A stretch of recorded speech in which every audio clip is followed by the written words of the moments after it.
Yeah. Well, you couldn't have had a better day. I mean, first off, today, it's always awesome to get on the grass with your players. I mean, how cool is this? You have the guys that we drafted along with the free agent signees, and then, a bunch of guys, tryout guys that are trying to make our team want to be a Cleveland Brown, which is really cool. I think efficiency-wise, the guys handled the installs over the last couple days at a really high level. They've got a coach-me-coach mentality, which you'd love to see. Guys that want to be coached, want to be pushed, and so it's been a lot of fun. Todd, you had that, toward the end, you had that helmetless period, but you kind of gathered them together beforehand. What was sort of the message you were trying to impart there? Well, it's an ACT period, which means alignment, communication, and technique. More of a mental sweat. And I get it. When you're in a competitive environment, it's hard to get players to what? Tone it down, right? And we'd had 3 of those periods previous, including yesterday, and none of them were really at the tempo that I desired. So it was really poor on my part to allow it to keep going, but really at the end, it's more of a jog through, again, a mental sweat.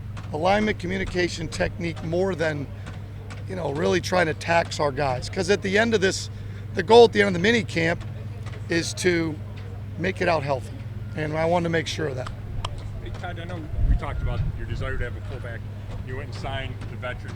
Do you see either of the 2 tight ends that you drafted, Carson or Joe, as potential fullbacks?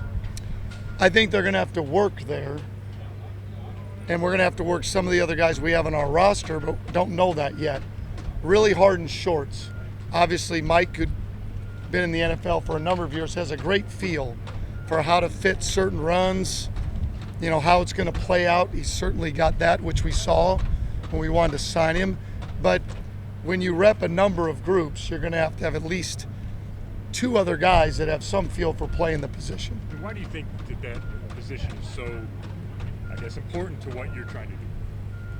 Well, I think it's funny how the game evolves. It goes from under center, pro style, downhill run, and then high school football changes, college changes more spread.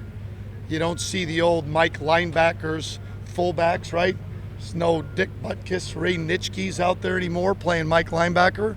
You don't have fullbacks, you can't find them air raid wise, but you start to see this year the number of tight ends that went higher in the draft. Starting to see more and more teams to calm down defenses to get what? You get bigger bodies, tight ends, fullbacks to create gaps. Helps your play action game as well. So I just think that the game is always evolving, and I think it's kind of turning back. What have you seen from E-Man in these first 2 days of the camp? Well, a lot what you guys see, which is a long, fast, anticipating being physical, got unbelievable range. Again, he's another one of those guys that has a smile on his face every day, loves football. It's what we saw when we met with him at the Combine when he came here. I think the sky's the limit. I mean, he wants to be an elite football player, and he goes about it the right way every day. Todd, when you were in Baltimore, obviously it wasn't your side of the ball, but you guys had a safety in Kyle Hamilton that could do a bunch of different things. How valuable is it to have that sort of player at that position? Well, I wouldn't say Kyle started that, because there's been a number of guys his size that enables you to be able to play dime and kind of have the size of a linebacker, but have the ability to cover. Kyle could gain 10 or 20 pounds and play will linebacker if he wanted to. A lot like the young man that's from South Carolina that's at the Seahawks. Very similar, kind of a hybrid position that allows you to do a number of things with them. Like any player that can do a number of things. The young man that plays for the Niners, the fullback, he can do a number of things. He's not just a blocking fullback. They can spread him out. He can catch the football. Very versatile. I think the more versatility you have in your position groups, I think you can keep those guys on the field and move them around as chess pieces. I think it's something we're looking forward to try and figure out where we can utilize him. Couple more? Todd, it seems like Justin Jefferson has been, you can hear him out there being very vocal out there at linebacker. What do you know, the way he's sort of taken on almost seems like a leadership role early on in this camp. I know it's way early to say that, but just it seems like he's kind of grabbing that position, and trying to do as much as he can with it. No, it's not hard to see the guys that love football, is it? It's pretty simple. You show up to practice. You guys are looking at the same thing I'm looking at, right? Quincy Williams, he's been here, a month, and you can tell he loves football. You can see that with JJ. You can see a guy that loves to play football, comes in the building ready to go. He's jocked up, ready to go. I love that about guys. And you can just see it. You can just feel them. You can feel the guys when you come out to the practice field. They're ready to go. The music's going. They're fired up, and those guys are fun to coach. How about we're going to talk to Denzel Boston today, and I know you mentioned him a little bit yesterday, but just these 2 days, what has he shown you? Well, you can see his catch radius. That's what you can see. He does have quick feet. Getting off the line of scrimmage, you can see that. He's, again, does a really good job getting in and out of breaks for someone with his length. And, again, it's hard because with a couple ACT periods where you're not really throwing it, guys don't really get a ton of opportunities. Like today, really him and KC didn't get a lot of opportunities, which is just fine. But seeing him move around, you can really see his skill set. When we talked to Talon after we talked to you yesterday, he said footwork was a big focus of his. Doing it in an hotel room, doing it in individuals. As a coach, what are the couple of spots you say early, this is where he needs to get better?